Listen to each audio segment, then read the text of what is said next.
नमस्कार दोस्तों, मैं अभी बात करने वाला हूँ अपने गवर्नमेंट की, इंडियन गवर्नमेंट में। और भाई यहाँ की जो पार्टी है ना भाई, लोगों की सुनती नहीं है एंड लोग प्रोटेस्ट करते जा रहे हैं।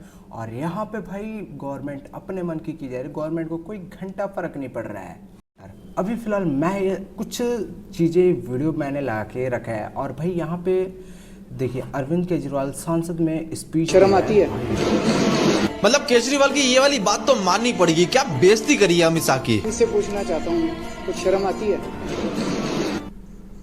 एंड आदमी कब बोलता है ऐसा, मतलब आदमी चुप क्यों होता है कि यार अगर कोई सामने से बंदा अगर कुछ बोल रहा है तो आदमी की गलती होती तभी तो वो चुप होता है, वरना आदमी भाई चलो हम तो सारे के सारे खराब हैं, पर आपका प्रधानमंत्री 27 जून को जिस आदमी पे 70,000 करोड़ रुपए के भ्रष्टाचार का आरोप लगाता है और 5 दिन के बाद 2 जुलाई को उसको अपना उप मुख्यमंत्री बना लेता है।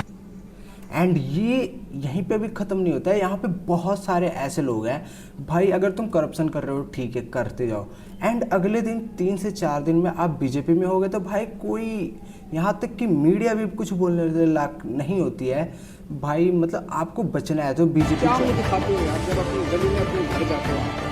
मतलब वाकई में जिस आदमी के ऊपर 70,000 करोड़ का स्कैम का एलिगेशन लगा, उस आदमी को कैसे कोई मंत्री बना सकता है? ये सारा कुछ पॉसिबल है सिर्फ बीजेपी के अंदर। एक अनपढ़ मैंने तो ये बात सच्ची मान लिया कि भाई अगर तुम कुछ भी करप्शन करते हो तो अचानक से भाई उस पार्टी में ऐसे वैसे कर गया, तुम बीजेपी ज्वाइन कर लो भाई, तुम्हें कुछ करने की जरूरत नहीं है, ना कुछ टेंशन नहीं है। देश पर कितना बड़ा बोझ बनता है, ना जो अपने संविधान के दिए हुए अधिकारों को जानता है, न संविधान ने हमसे जो अपेक्षा करी है वो दायित्व को जानता है। और इस बात को मैं नहीं, अमित शाह भी मानते हैं कि अनपढ़ आदमी कैसे देश चला सकता है। वही तो अमित शाह जी, मैं आपसे कितनी बार बोल चुका हूँ कि मोदी जी कैसे देश का विकास कर सकते हैं, जब वो खुद इस चीज में बात करते हैं तो भाई पहली बात तो मोदी जी खुद की बातों पर कभी टिकते नहीं है। इलेक्शन कमीशन ने बड़ी क्लियर डायरेक्शंस दे, सच में जो पहले मुझे लगता था भाई ध्रुव रोटी ऐसा है वैसा है, लेकिन भाई अब रियलिटी मेरे को अब पता चला है भाई। जो रखिए कि इंडियन आर्मी का नाम कभी भी नहीं इस्तेमाल किया जा सकता पॉलिटिकल कैंपेन्स में, लेकिन प्रधानमंत्री मोदी ने 2019 की इलेक्शन, एंड ये एक्चुअली सबसे गलत बात थी। एंड हमने तो इस बात को उतना सीरियस लिया नहीं। और भाई जो मोदी जी ने भाई इंडियन आर्मी के नाम पे जो वोट बटोरे हैं, और भाई इस बात पे ऐसा नहीं है, ये बातें हो चुकी है। और भाई गोदी मीडिया ऐसी कह रही है कि भाई ऐसी कोई बात नहीं है, ये वो कुछ नहीं है। भाई गोदी मीडिया से पहले बड़ी ही बेशर्मी से वोट्स मांगे मार्टियर्स के नाम पर, एयर स्ट्राइक्स के नाम पर। मैं मेरे फर्स्ट टाइम वोटर से कहना चाहता हूं कि आपका पहला वोट पुलवामा में जो वीर शहीद हुए, उन वीर शहीदों के नाम आपका वोट समर्पित हो सकता है क्या? उत्तर प्रदेश के चीफ मिनिस्टर आदित्यनाथ तो इस हद तक पहुंच गए कि उन्होंने इंडियन आर्मी को मोदी जी की सेना बुला दिया। और मोदी जी की सेना आतंकवादियों को गोली और गोला देती है।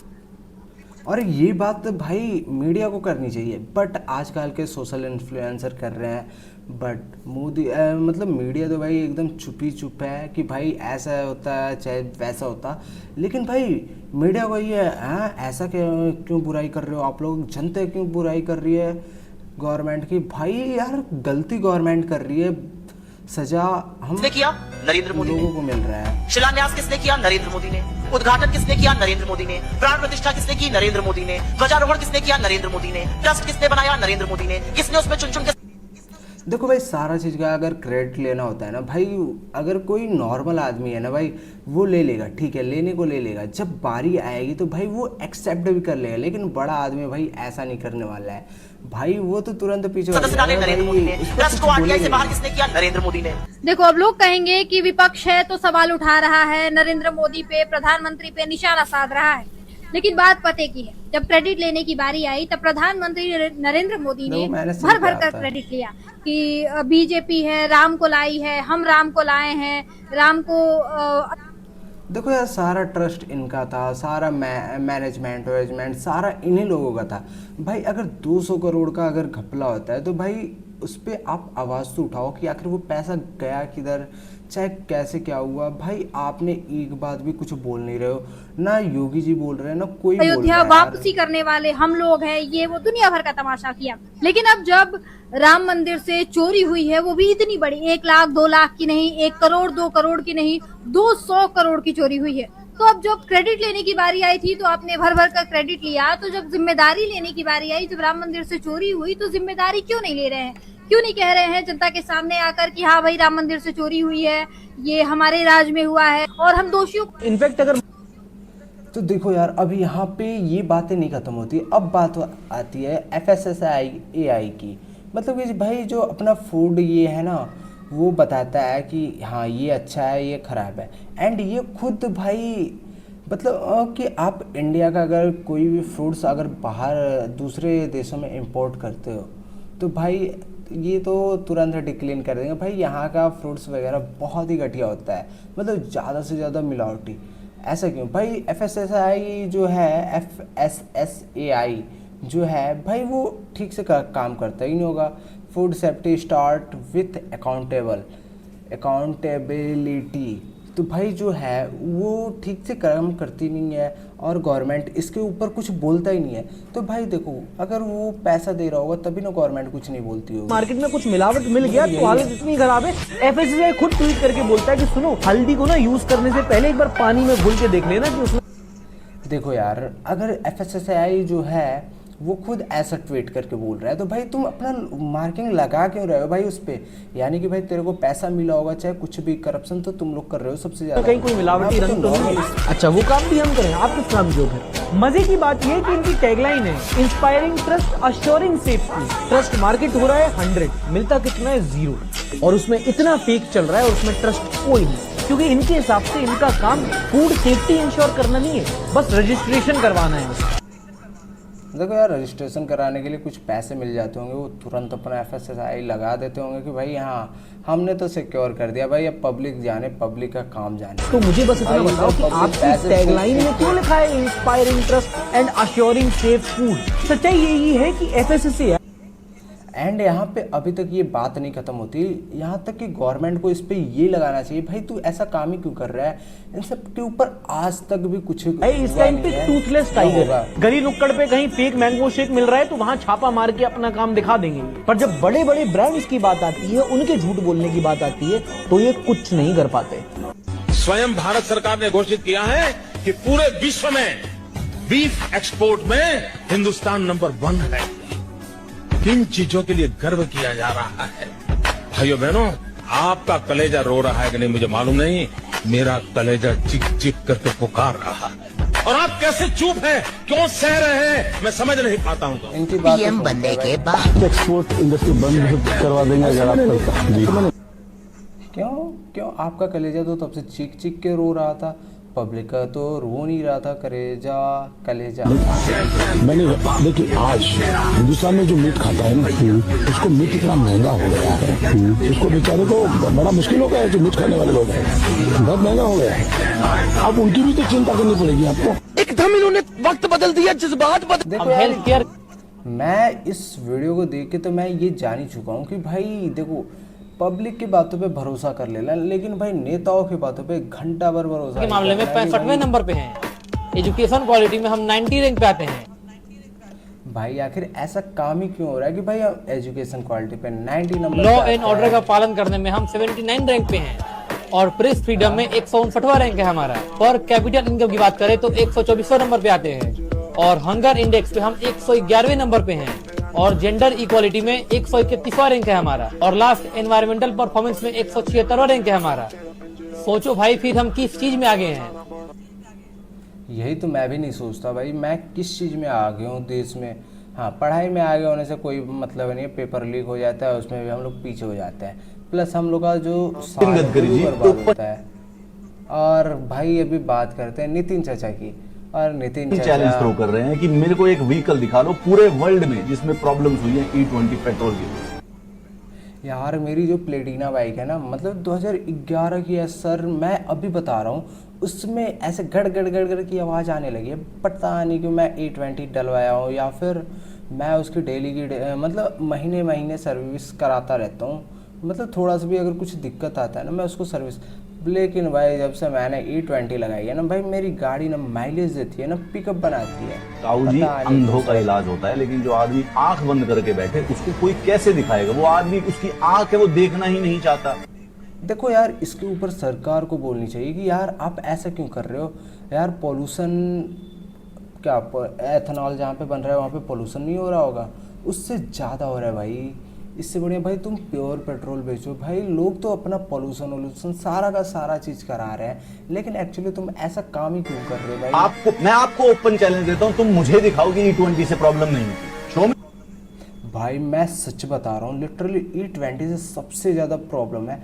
पता नहीं उसमें कुछ ना कुछ फंस जा रहा है, मतलब कुछ जाम टाइप हो जा रहा है, उसको बार बार चेंज कराना पड़ रहा है, फिर जाके ये वो बहुत सारी दिक्कतें आ रही है गाइस।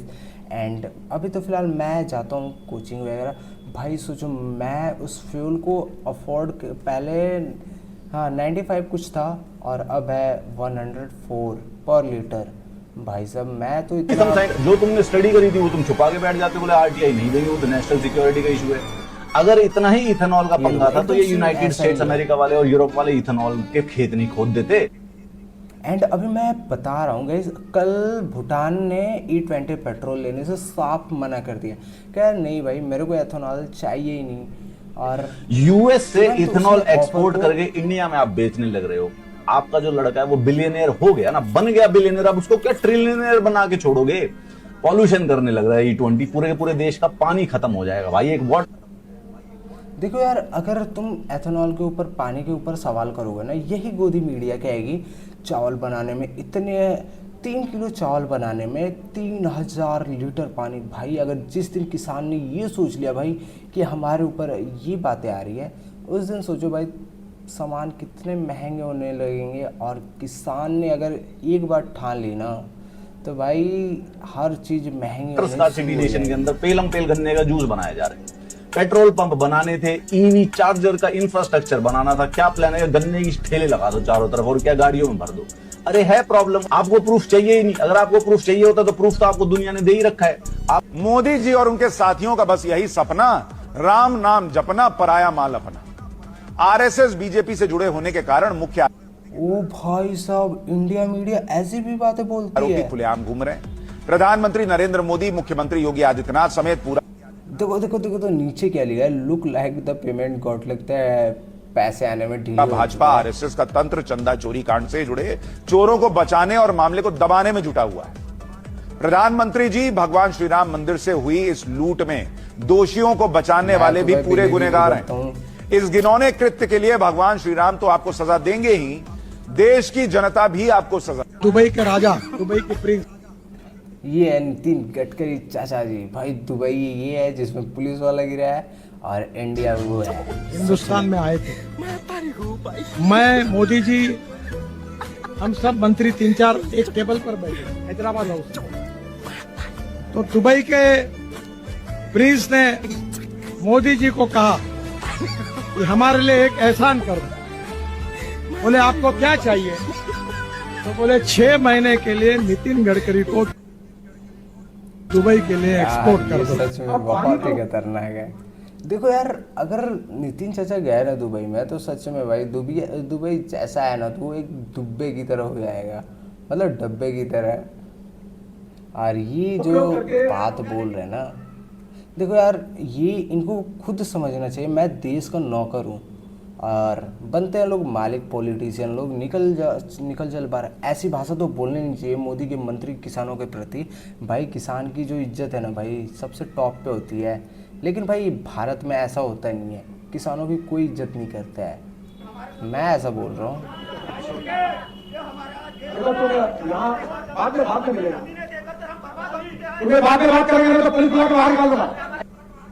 देखो ऐसी बातें पे कोई नेता नहीं बोल रहा। तुम तो बात नहीं, काम तुम्हारा बात में, मैंने बोला ना बात करेगा करके।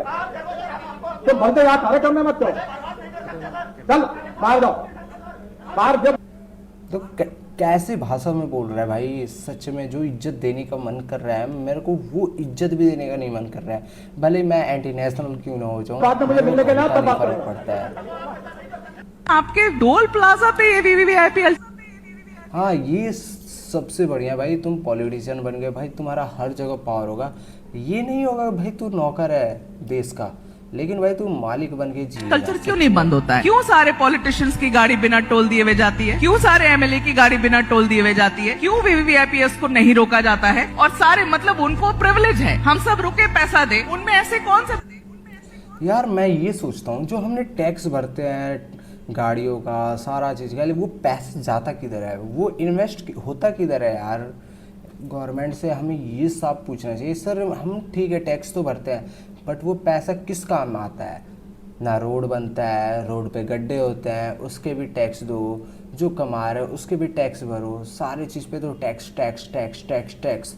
मतलब जो चीज़ें खरीदो उस पर टैक्स, भाई पढ़ाई करो उस पर भी टैक्स लो भाई। लेकिन भाई वो टैक्स के पैसे जाते किधर है यार, मैं ये सोचता पर लगे हुए हैं सर कि वो नहीं रुकते और पैसे नहीं देते, बताइए तो। ये जो टोल पॉलिसी बनी बीओटी की, तो अब इसमें केवल एमएलए एमपी नहीं है, इसमें एम्बुलेंस है, इसमें एम्बुलेंस तो वो तो आप जेन्युइन केस हो, आप मुझे एमएलए एमपी का जवाब दीजिए। देखिए प्रॉब्लम ये है कि एमएलए एमपी ये बहुत पहले से उनके लिए भी ये सुविधा दी गई है। आप क्यों नहीं बदल रहे इसको? इतनी सारी चीजें बदले, इसको भी बदलिए। मैं क्यों बदलूं? मैं आपको बताता हूँ, मैं बीओटी का जन्मदाता हूँ और तुमको मैं बात ऐसा कोई सलाह मुझे मत दो जिसमें मेरी कुर्सी प्रॉब्लम है। आखिर एमपी एमएलए लोकतंत्र में उनका भी अपना एक स्थान होता है। तो ये लेकिन सही नहीं है। ये तो भाई सच में, मगर ऐसा हो नहीं सकता। लेकिन भाई गवर्नमेंट को क्या, गवर्नमेंट सरकार का पैसा ही जाता भाई, तुम्हारा जेब से तो जाता नहीं। बस यही है, तुम्हारा दबदबा थोड़ा कम हो जाएगा, यही है। भाई अभी एफएसएसआई ऑफिसर जो है ना, कांग्रेचुलेशन सर, आपका तेल सारे टेस्ट पास कर चुका है और खाने के लिए सबसे हेल्दी तेल है आपका, है इंडियन ऑयल। मां कसम। नरेंद्र मोदी जी के नेतृत्व में 2024 समाप्त होने के पहले हिंदुस्तान का रोड इंफ्रास्ट्रक्चर अमेरिका के बराबर होगा, ये वचन देता हूँ। मैं तो यही कहता हूँ भाई, जो नेता अगर अपना वादा नहीं पूरा करता है भाई, उसको साल भर के अंदर इस्तीफा देके भाई बाहर निकल जाना चाहिए। घंटा के तेरे से देश संभलने वाला नहीं है। और कोई पैसे की कमी नहीं। अभी सर 2 बैंकों के चेयरमैन मेरे पास आकर बोल रहे थे, एक बैंक बोल रही थी मेरे 25,000 करोड़ लो, दूसरी बैंक बोल रही थी मेरे 25,000 करोड़ लो, मुझे 6.45 पर पैसा मिला है। हिंदुस्तान में AAA रेटिंग NHAI का है और NHAI के लिए कोई फाइनेंशियल तकलीफ नहीं है। इस देश में और NH डिक्लेयर करके पूरा ग्रीन, ये है देहरादून एक्सप्रेसवे की मैं बात कर रहा हूँ भाई। ये देखो एक्सप्रेस हाईवे बनाकर हम इस देश के पूरे इंफ्रास्ट्रक्चर को बदलेंगे, तो भी पैसे की कमी नहीं है। ये है भाई मेघालय का, अरे झारखंड का भाई, जो भाई टॉक्सिक एयर वेस्ट भाई यहाँ पे एथेनॉल बन रहा है भाई। यहाँ के किसानों का हाल सच में मैंने जब देखा ना भाई, सच में मेरा जो अंदर से रूह कांप गया भाई। अगर हम उसकी जगह होते तो हम क्या करते? मर रहे हम, कैंसर से हम मर रहे, जहर हम खा रहे। देखो जो मिडिल क्लास आदमी होता है ना भाई, वो अपना 2 वक्त का रोटी और एक बढ़िया से आराम से शाम को सो सके, यही चाहता है। लेकिन भाई जो गवर्नमेंट है ना, ये नहीं चाहती भाई। सोचता है वो मिडिल क्लास है, एक तो कुछ काम करना नहीं है, इससे बढ़िया वो मर जाएंगे ठीक रहेगा। गवर्नमेंट को ये सोच है भाई। लेकिन भाई अगर गवर्नमेंट चाहती तो एक दिन में एथेनॉल की फैक्ट्री को बंद कर सकती थी। लेकिन भाई बेटे को, वो नितिन चाचा के बेटे को भाई ट्रिलियन बनाना है। बिलियनर तो बन ही चुके हैं, ट्रिलियनर्स बनना है भाई साहब। अभी जाके तब देखेंगे, नहीं देखेंगे, मरेंगे। तो गाइस जैसा कि आप देख ही सकते हो भाई, हम ऐसे देश तो हमारा अच्छा है, बट इसको जो गवर्नमेंट पीछे करके रखी है, मतलब पिछली गवर्नमेंट में इसको पीछे पीछे पीछे, मतलब कोई गवर्नमेंट ऐसी ही नहीं है। मगर मैं कुछ बोल भी नहीं सकता। अगर कुछ बोलेंगे तो भाई वो क्या बोलेंगे, देशद्रोही का ऐसे थप्पा लगा देंगे हम लोग के ऊपर। तो फिलहाल मिलते हैं ऐसे ही नेक्स्ट मज़ेदार वीडियो में, तब तक के लिए बाय एंड राधे राधे।